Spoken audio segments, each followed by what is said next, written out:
dump or don't say a word. Move my head around like a startled bird. Can't do housework when I choose. When I win, I convince myself I lose. Fabric feels weird against my skin. I gotta hold my breath when I take out the bin. Can't go out cause it's too hot and bright. I can't sleep at night cause there's too much light. The bees in my brain won't let me speak. My thought process is quite unique. The mask comes off and now I'm weird. Everything is as I feared. Living in this world can be quite a chore. We've all had enough, but we still want more. Leave me alone. I don't want interference. Hey, no, mate, that's your autistic experience. Hello and welcome to the Autistic Experience. It is the 24th of September 2023. Welcome back to another episode. New episodes, of course, come out every Sunday at around this sort of time, midday British time. And while you're not listening to this, you can always go follow us on Instagram at The Autistic Experience. My name is Kieran, as always joined by Chloe. Hey, Hi. hey. Hi. If you think about it, this podcast is like a magical mirror. We look behind us and we see what's happened in the past week. We look, at our feet, and we have a look at what's happening in people's lives now, and then we look forward to what's happening in the next week. All-seeing. The all-seeing podcast. As always, we're going to split the podcast into a couple of different sections. We're going to have a look at some of the news around autism, ADHD, various other neurodivergences. Weirdly, it's fairly focused on ADHD this week, but no matter. Then we're going to have a look at someone's life, aka trawling Reddit for the juiciest gossip. And then afterwards, we're going to have a quick look at some of the events happening in the UK based around autistic, ADHD, neurodivergent people and events for us, basically, that you can go to in the next week. But first, of course, we're going to check in with home life.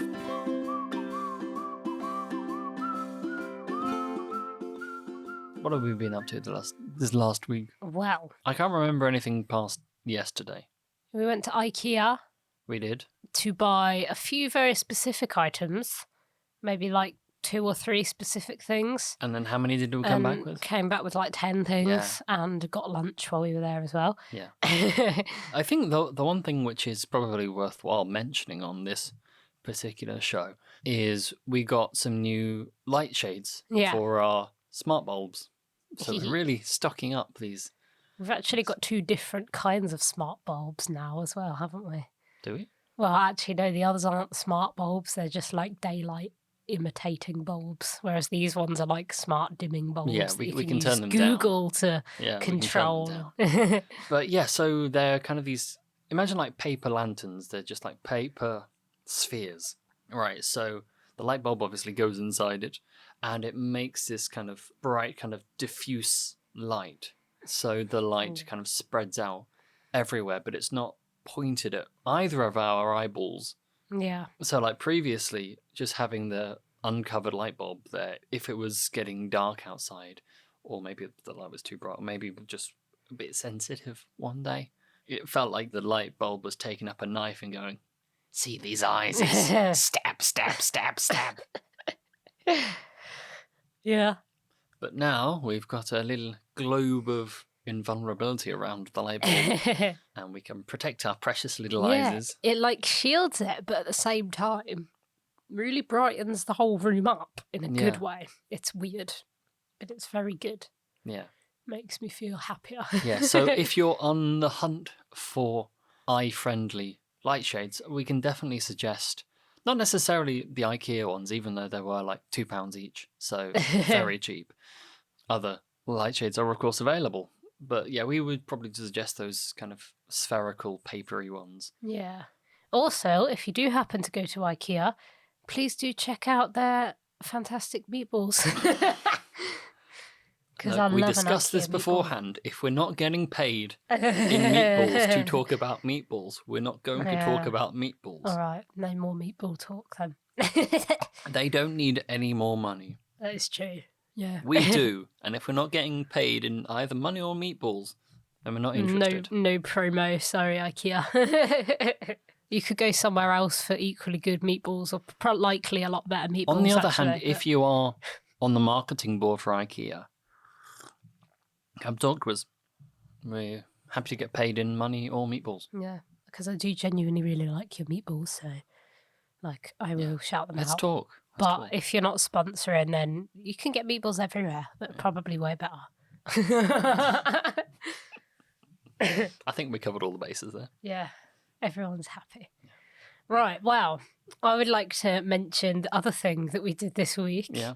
So, as we know, us neurodivergent lot, have our special interests. We do. Which we get very into and become almost experts, one might say, on that topic. Well, if we're not experts, what's the point? Exactly. So, one of those special interests of yours is Lord of the Rings, is it not? As it turns out, yeah. Yes. So, Kieran found a pub quiz about Lord of the Rings that he suggested going to. Mm-hmm. And I was like, yeah, cool. I like a pub quiz. And, let's do it. Why not? Pop along, the two of us. Why not? Just two of us, yeah. We'll have a good drink time. and it'll be all right. Definitely won't take it deathly seriously at all. No, but he ended up writing like half an essay for a lot of the questions.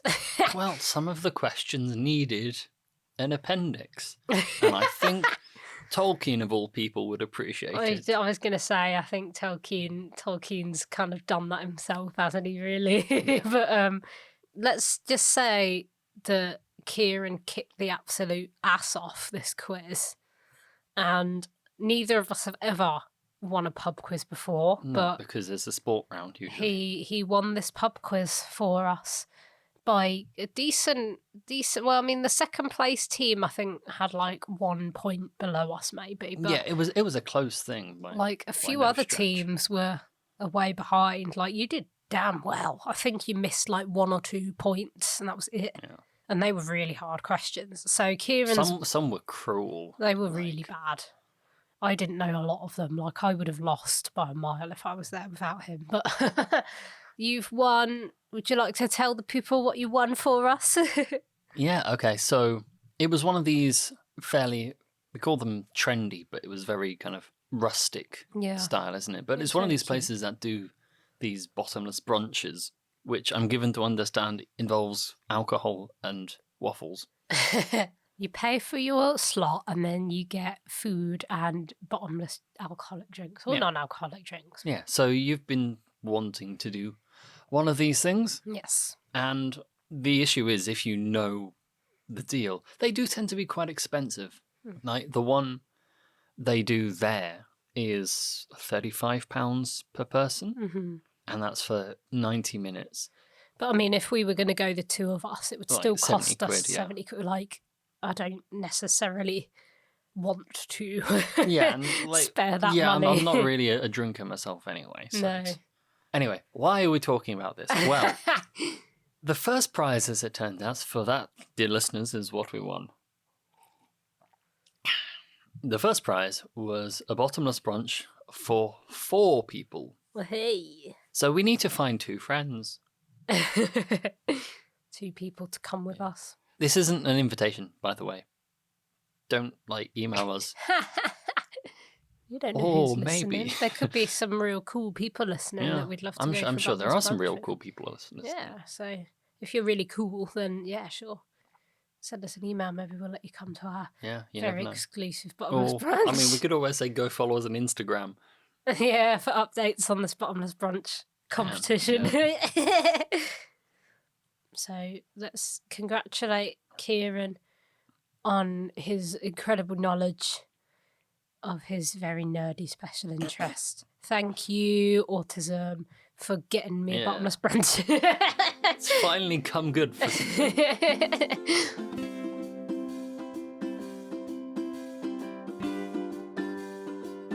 We're gonna move on now to some of the neurodivergent news stories that have been in the news this week. As usual, we try to find stories which are A, scientifically valid, Yeah. and B, not presented in a way that nullifies, invalidates, or infantilizes us.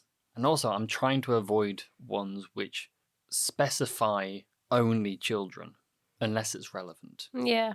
In this situation, this first story, it is relevant that it is just children, Yeah. because this is a story which I first spotted on the 18th of September, because that's when it was published on helio.com, which I think we used last week.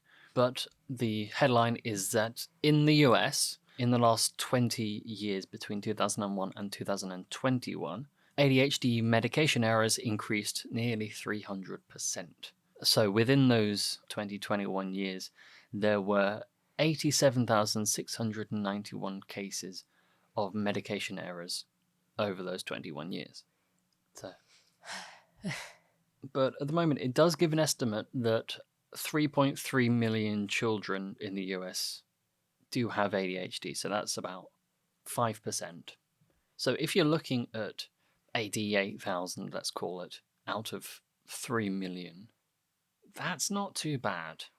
Yeah. I'm looking at, there's a breakdown here, and it says 54% of those inadvertently taking or giving the medication twice in a day. Yeah. Which I think, if you're an adult with ADHD, you can sympathize with when you're like, have I done it today? Yeah. Yes? No? Maybe? But then it was only about 13%, which was in the vein of giving the wrong medication. I think this was not necessarily medical professionals providing the wrong medication. Yeah, it suggested that it was caregivers and patients that maybe weren't educated correctly, and so mistakes were being made there. But one line of thinking which this story doesn't cover, and what I tried to have a look into, but the statistics don't seem to be available for it, is that what with, like, in the last 20 years, ADHD becoming a lot more prevalent, and in general we've been becoming a lot better at spotting it. Like, I mean, we're not by any means good at spotting it as a society, but we're becoming better. I just wanted to compare how many children in the US have ADHD now compared to 20 years ago.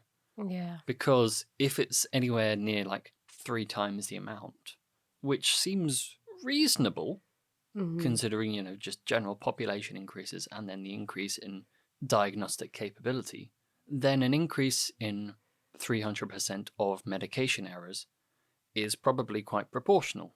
Yeah. If you take those increases into account. Yeah. Well, it does say, I remember reading on the article that it doesn't, like, it says obviously the number of people with ADHD has also increased in that time, but it doesn't specifically say how much. So I'm guessing some of that 300% would be down to that as well. Yeah. But I don't know. Well, I'm just thinking that because 20 years ago doesn't seem like a long time, but also it kind of is. Yeah. Because that will be the sort of time where they didn't believe that ADHD could occur in girls, for instance, or that it was only hyperactive. Yeah. And that, you know, at that time you had ADHD and you had ADD, which is, you know, attention deficit disorder without the hyperactivity. Now they're all kind of mushed into the one kind of umbrella ADHD term. I think, you know, if you're looking at this 300% increase and going, oh, wow, people are mismedicating or over-medicating or what have you, then you need to take another look at the statistics. I mean, I would say what I've just thought is, although that 300% might be sort of in proportion, considering how many more people have been diagnosed in the last 20 years, the rate of error hasn't increased. It's stayed about the same. Yeah. But that also means that there's been no improvement on education and on reducing the errors. Like, they've just stayed the same for 20 years. Does that make sense? Yeah. which is also kind of like not ideal. You'd think maybe, I suppose there's been other developments in 20 years, but like they're still kind of making the same errors are still happening. Well, I think if there's anything that we can say for attitudes to medicine in America, it's that it's not necessarily the most proactive place. No. Anyway, speaking of looking back over the last 20 or so years, Attitude magazine, which is ADD-itude, it's a bit of a pun. Apparently, and this is something I was not aware of previously, is that October is ADHD Awareness Month. I didn't know that. Well, we do now. But they've put out this because they're celebrating their 25th anniversary, and they've put out some stuff about comparing now to 25 years ago. Yeah. And some of it's interesting, some of it's kind of worrying. So 25 years ago, also, I'm not sure whether this is specific to the US or just worldwide in general. So it says 25 years ago, 85% of educators received little or no ADHD training, whereas now it's only 71% of educators that receive little or no ADHD training. I mean, I suppose it's a bit better. It's a bit better, yeah, but like... It's not great, is it, it's really? Not. When almost 3/4 receive inadequate or no training. Yeah, like that's still a hell of a lot. Then, yeah, one we've mentioned on previous iterations of the podcast, 25 years ago, previously they thought ADHD just lived in its own little island in our brain. Yeah. Just so if you had ADHD, that was it. But now we know that comorbidity is amazingly common. So it's very, very rare that you only have ADHD. There are so many different connected neurodivergences that just having one, it's quite unlikely. It's like crazy bones or balls of yarn. Balls of yarn. You can't, or Pringles. You can't just stop at one. Yeah, I relate to that. But the balls of yarn. So bear that in mind for the next story, actually. Then, 25 years ago, people thought that A, only children got ADHD, and B, that they outgrew it. Now those children with ADHD, they've grown up. They still have ADHD. Yeah. And, I think we mentioned, again, on previous iterations of the podcast, that whilst some of those hyperactive traits may mellow in time, those inattentive traits really do start to creep up on you and take advantage of your aged brain. Yeah, and it's probably that, as children, you behave the way that you behave, but if you're kind of brought up with people telling you off and punishing you for being hyperactive or being restless or over energetic, like you're gonna naturally start to mask it, aren't you? Mm-hmm. So, some of it might just be that adults have just learnt to try and hide it. They've learnt to mask it. And that's why it's not noticed as much in adults. Yeah. Also, I think there is just a slightly lower energy level in adults. Yeah. It's like... Definitely. You've got physically bigger bodies. You need more energy to do anything. That's why we don't spend all day running around like kids do. It's the difference between like a hamster and a dog, Hamsters are only tiny little things, so the energy they take in from food goes a lot further than it does with dogs. Also, we have to go to work.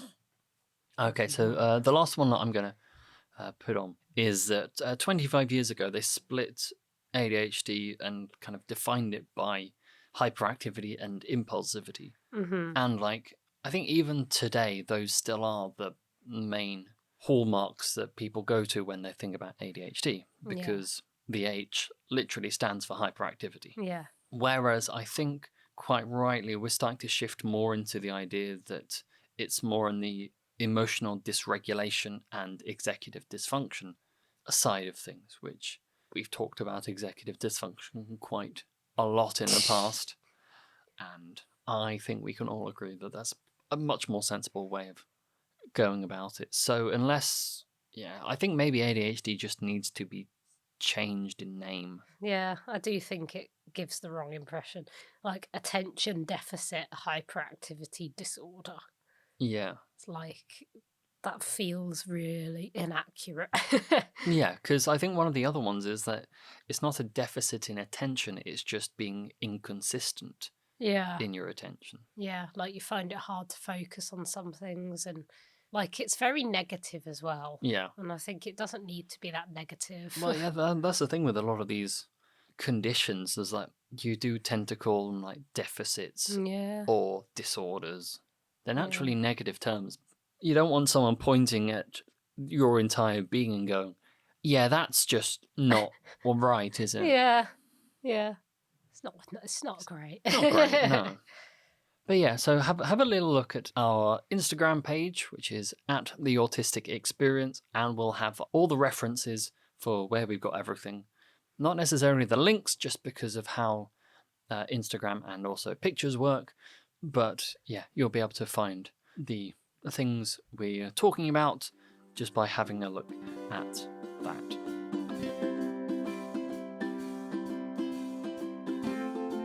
So, you know, when we talked about ADHD not being its own little island, it's more of an archipelago. Yeah. Again, on Attitude magazine, they've recently put out this symptom checker. So it's important to stress at this point that it's not a diagnostic tool. So it's not the same as going to see a trained medical professional, although having been to see certain medical professionals, it's much more willing to listen. Yeah, they're not usually the most helpful. Yeah, so just I can say again, but it is not a clinical diagnostic tool. Yeah. It just kind of gives you some tick boxes, and you can check, like, you know, stuff you have difficulty with, stuff you experience, and then it gives you some ideas as to things you might want to read into. So we both did this earlier, and as it turns out, I do still have my results up. Oh, cool. So I can look at them. Because when you did it earlier, you came out with like 2 things. Yes. And like mine ended up with about 8. And I'm not quite sure how. Well, my results have gone, so I'm just going to quickly try and fill it in again. Okay. But if you want to share yours. So this suggested I take a look at Tourette syndrome, OCD, depression, bipolar, autism, ADHD, sensory processing disorder, and language processing disorder. So bearing in mind, like, sensory processing and language processing are both real common in autism and ADHD. And there's a certain amount of crossover between OCD and autism. And then I think depression is just, you know, that's just a byproduct. Yeah, a little bit. Well, I've just finished rerunning mine, and it's come out slightly longer than the list was before. It's like probably a bit more accurate then. Yeah, because I think I've ticked a few things I've definitely ticked a few things that I didn't tick before. So I've come out with depression, ADHD, sensory processing disorder, and anxiety. Apparently I'm not anxious, I'm just depressed, according to this. Yeah, you've got literally everything else going on apart from anxiety. I mean, I'm not sure how many potential conditions it's possible to have, but I've got some pretty high marks across the board. Another quiz you've won. The thing that confuses me on this, though, is sensory processing disorder, because, like, how do you separate that from... No, it says sensory processing disorder can be a symptom of ADHD or autism spectrum, so... Yeah. Like, it's maybe not its own thing. No, so, like, say with the sensory processing and, like, language processing, Yeah. you know, it is possible to just have them by itself, but, like, if you consider being autistic as a side of sensory processing, language processing, social difficulties is quite a big one.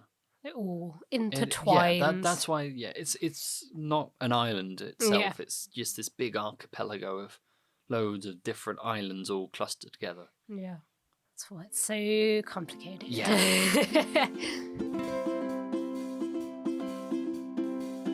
Okay, we're going to move on to a bit of a discussion because I noticed this article. It's on salon.com, which was posted on the 18th of September, which is someone's reading of the live-action Little Mermaid film as Ariel is autistic and Prince Eric is ADHD. So the person who wrote this is also autistic, so it's someone seeing representation for themselves, so it's not just othering, so that's why we're covering it. Yeah. We took the opportunity earlier on to watch the live-action Little Mermaid. Yes. At It's home very good. For research purposes. I liked it a lot. Yeah, I mean, this isn't a movie review podcast, but I think in the grand scheme of Disney remakes, I think it was up there. Oh yeah, it's definitely one of the best. Totally. I usually don't like the remakes. I'm a stickler for the classics. I am. So some of the points the author is making is that Ariel has this fascination with the human world. She collects all these who's its and what's its like piled up, and very quickly becomes obsessed with Prince Eric because he's a decent person, which I think we can probably appreciate. He's very good in the live action film. He's much better in that one than he is in the animated one. Yeah, the idea of Prince Eric being ADHD, I think the idea that there were some lines like at the beginning where his guardian, I guess, basically says like I need you to concentrate, or are you even listening to me? Yeah. Zoning out of conversations. Fair enough. Yeah, being distracted by something and then else. also like after being saved by Ariel, he quickly becomes very obsessed with trying to find this mystery savior, and sings a song about it and everything. And then as soon as Ariel turns up, obviously he doesn't know that's who saved him. He just becomes obsessed with her. Yeah. And completely forgets about this, searching, which again, I think we can probably identify with because having the like emotional capacity to do two things at once. Yeah. It's like the brief, fleeting kind of special interests and obsessions, isn't it, really? So that's kind of the arguments laid out in the article. Like, personally, watching it and, watching both Ariel and Eric, I'm not sure I would necessarily go so far as to say that they're written as autistic or ADHD. Mm-hmm. I would definitely agree they both have traits associated with autism and ADHD. And, if you see them as that way, then great. If you see them as representation on screen for things you're going through or things you think, then that's great, even if it's not intended to be representation. If you're seeing it there, then that's what should matter. Yeah, I think so. I think I would say, like, watching it, that I can see the points, I can see the traits. To me, I think the argument for Eric having ADHD was actually a bit more obvious, I thought, just because, like, Ariel's character, she is fascinated by the human world and she doesn't understand any of it, and it's all kind of new and it's all weird and it's all exciting, and I can see why her behaviour would make you think of autism. But I think in the film, Eric was very, like, restless. He was very impulsive. He was very, like, obsessive over things. He was distracted. He was kind of a bit disobedient. Like, that's all very, very much associated with ADHD. Yeah. But also, like, when you're writing these things, you don't want your male lead to be completely obedient and well-behaved. Yeah. Because that doesn't make an interesting character. Yeah. So it's that fine line is to whether you're looking to do actual accurate representation or whether you're just wanting to write an engaging character with like conflict and like wants and desires. Yeah. And then, I think Ariel's stuff is quite common to your standard, if you'll forgive the wordplay, fish out of water stories, in that she's going into a new culture completely. Of course she wouldn't understand how any of it works. Yeah. Like, all the information she's had on it is quite tainted by the fact that she gets it from a bird. So, if you go into a new situation with faulty information, then yeah, of course you're not going to understand it. It's all going to be too much, right? Yeah. Unless we're underestimating neurotypical abilities in some way. No, I don't know. That's kind of what I thought, but I can definitely see, when she's kind of wandering around the market and she's just kind of looking at everything and all the colours and all the, like, she's very childlike about it, and she uses the fork wrong and these people are looking at her weird and things like that. I can kind of relate to again, that. she was told, this is like, if you haven't seen it, then this might sound a bit weird, but she was told that the fork was used to style hair. Yeah. So that's what she's been told. Why would she not follow that? But again, like, she does seem more comfortable in the human world than in the water. So maybe the point about, not fitting in, because like, she doesn't go hang out with her sisters or with any of the other mer people who we know do exist. She just hangs out with Flounder, which I think we can agree, having an animal you hang out with the entire time is much preferable to any human company. So maybe that was what we were looking at, is the not belonging in this, the culture you're supposed to belong to. Yeah. And then being able to find a culture you do fit into, and then everyone from your previous culture going, you can't do that. That's not good. Yeah. If it was kind of flipped and like Prince Eric was wanting to become like a mer person, to go down into that world because it's, less busy, it's quieter, there aren't as many people, it's less complicated, potentially, then I think we could probably go classic autism. Yeah. But because it's going into the human culture, we go, no, can't possibly be.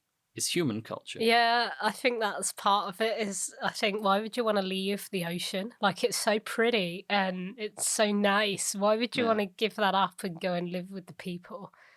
Like, but like, I think if Ariel's brain is like, doesn't fit in with mer culture and does fit in with, this entirely different thing, then yeah, that's a sense of neurodivergence, if not specifically autism, because we don't see any sensory issues so much. Yeah, well, I think you had a point where you said it's more about you're surrounded by a family and you're surrounded by people that you don't really feel like you fit in with. They punish you for behaving a certain way, and you just kind of want to like get out of there. Really. Yeah, I mean that's not necessarily autism. That's just having a bad family. But it happens a lot with like neurodivergent people. Does. That if they're surrounded by people that don't accept them, they can, like, people with ADHD are a classic one of, getting told off at school for being hyper and being naughty, and like you get put down and then you just want to kind of leave that space. And I think it's like, that's a good point. It's less of literally Ariel wanting to leave and become a human, and more of a, she doesn't fit in. She feels like she's not meant to be there for some reason. Yeah. And so yeah, I think that brings up a good point, and like to bring it back weirdly enough to Tolkien, there's this difference in between allegory, which is like a translation of real world cultures and politics into like this fantasy world, compared to applicability, which is the ability to see a situation in a fantasy world and apply those themes and lessons to your own world. Yeah. So whilst, it may not be canonical or written for Ariel to be autistic, as I said, if you see those traits and you can take them and go, okay, that resonates with me in some way, I can take that and maybe feel a bit better about my own life, then that's applicability. You've taken something you've seen and you've applied it elsewhere. And again, if that's what you take from the film, then great. Yeah, exactly. Because I know, like I said, I personally found Eric quite relatable, just because of his attitude of, I want to get out, I want to explore. I don't like being stuck on the shore. I don't really feel like I fit in, and I don't want to do what's expected of me, sort of thing. That's very much relatable to me. I could go further I'm going to say it anyway. In the original Little Mermaid animated film, they did do a sequel, which, if anybody hasn't seen, is about Eric and Ariel's human daughter, who is obsessed with the sea and being a mermaid. So it's kind of like the other way around. And she's kind of my, like, Melody is my spirit, you know? I want to go into the sea and be a mermaid and swim with a whale. Again, we'll put a reference to that Salon article onto our Instagram page at The Autistic Experience, so you can go find it yourself. If you've already seen the live-action Little Mermaid, tell us what you think. Did you get any of those sorts of impressions? If you haven't yet, it's currently to watch on Disney Plus if you've got that. If you watch it through the lens that we did, looking for those neurodivergent traits, do you see them? What do you think about them? Let us know. Always interested to hear what you have to say. But for now, we're going to move on to our next segment.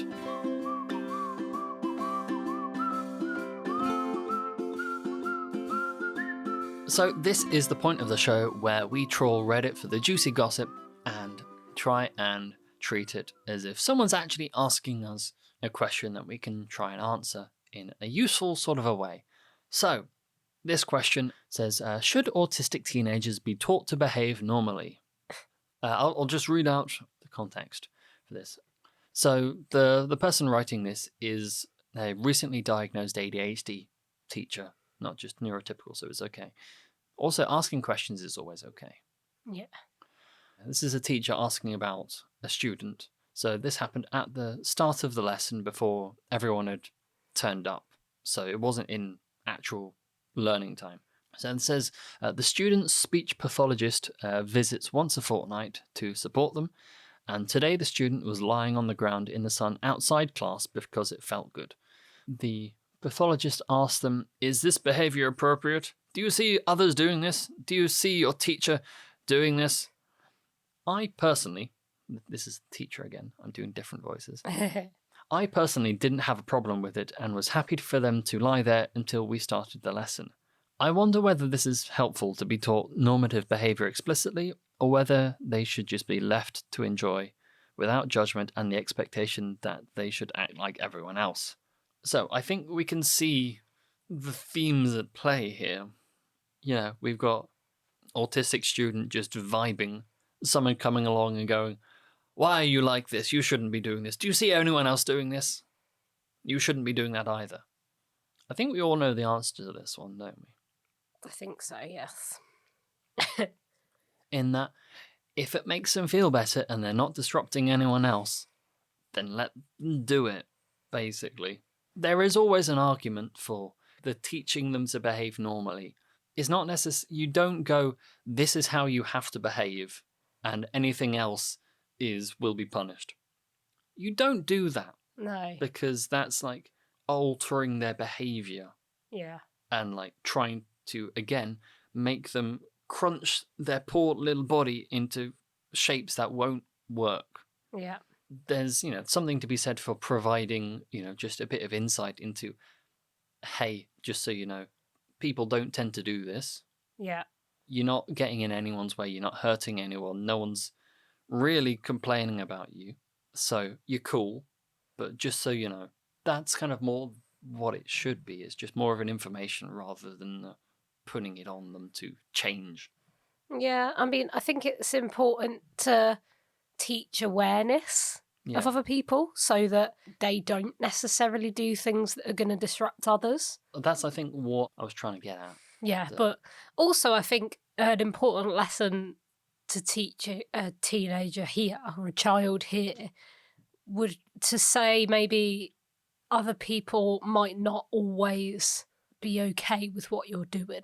You may experience some judgment from people if you do things like this.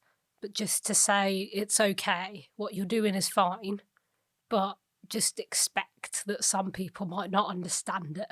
I think that's a good thing to say to people. Yeah. There were a couple of comments below this which quite rightly pointed out that if it wasn't just one person doing it, if there are a couple of people doing it, then it becomes the norm Yeah. and accepted. Yeah. Like if a few friends are doing it together, then it's fine. But because it's just that one person and they just happen to be autistic, that they get singled out because of it. Yeah. And that's what we don't like to see. No, exactly. I think we can all agree that there's a lot of not very nice stuff that goes on in this life, in this world. And if that person can enjoy something as simple as laying on the ground in the sun because it feels nice, fair play to them. Yeah. Let them enjoy it, and You everyone take what everyone you else can should get. enjoy it as well. Do you know what I mean? Yeah. They're appreciating something simple, which everybody should be able to do. Yeah. That's it. Short story, if someone's having a good time and not getting in anyone's way, then you let them have their good time. Yeah, who cares if it's a bit weird or it's not normal? It's fine.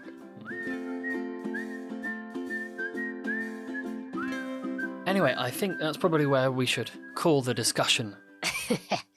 It's now time just to have a little look over the week ahead as to what is going on this week. So, events based on autism, ADHD, general neurodivergences. We've got, I think, 4 to have a look at today, just to let you know what's going on. Obviously, we can't do everything. Some are not suitable, are aimed at parents or families of neurodivergent people rather than the actual neurodivergent people. One of them I spotted, which is managing autism and ADHD using essential oils. Oh, Lord. So naturally, we're going nowhere near that, other than to go, shame. Don't get me started. But if you're interested, tomorrow, as this goes out, Monday the 25th of September, if you're anywhere in the vicinity of Wakefield, then at the moment you've is playing for one night only, as far as I can tell, ADHD the musical. Sweet. So at the moment there are a couple of tickets left if you fancy going to go see ADHD the musical in Wakefield. It's only 70 minutes long, so it's not super long. Good for attention spans. Yeah. If we were closer, I would totally go to that. Also, tomorrow, the 25th, is the Autism Empowerment Conference in Enfield. So that's between 1 o'clock and 7 o'clock. As far as I know, it's free to go to. So they're doing workshops and there's a free lunch, apparently, and tea and coffee during the Ooh. break. So if you're anywhere in the vicinity of Enfield and you're kind of free tomorrow, that's just North London. So a little bit difficult to get to for us. But by all means, if you've got the time and you fancy a free lunch, Yeah, get that free lunch. get that free lunch. Then on the 28th, this coming Thursday, again in London, but in Soho, there's a stand-up comedian called Joe Wells doing a gig. The show's called I Am Autistic, so I really hope he's autistic. There's still some tickets available. They're priced at £16.50 each, so not too bad as far as Soho stand-up is concerned. It starts at 8 o'clock in the evening, so head on over to that. Meanwhile, in Liverpool, back to Liverpool. Liverpool, I've noticed, has a lot of kind of like adult autism and ADHD groups. They do seem to be very supportive in that regard. That's good though. Yeah, it's very good, but I'm not sure why. Yeah, I don't know. Maybe But we can yes, find that out. this is another one from the Merseyside Autistic Adults. So we mentioned their Monday one last week, which is still going on. We just didn't think we'd mention it every single week. Yeah.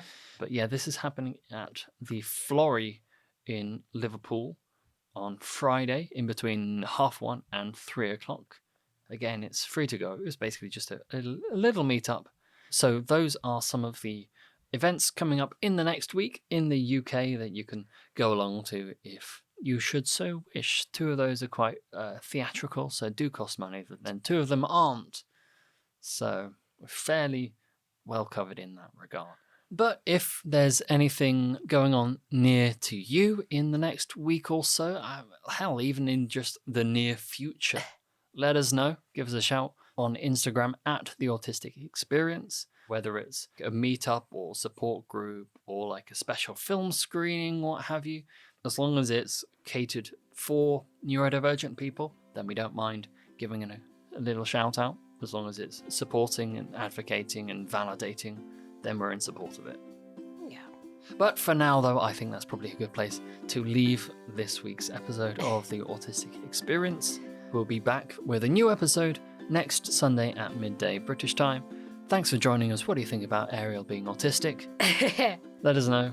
In the meantime, yes, you can go, as I've mentioned like in the last minute, go follow us on Instagram at the Autistic Experience. You can go find all the link references to everything we've talked about on today's show, so you can go and read about them yourselves, form your own conclusions, and then probably shout at us over the internet for coming to the wrong ones. That's how it works, all right? Yeah. Never. We're always right. It's impossible. So until next week, I've been Kieran, she's been Chloe. Now you go get that free lunch. Get that free lunch.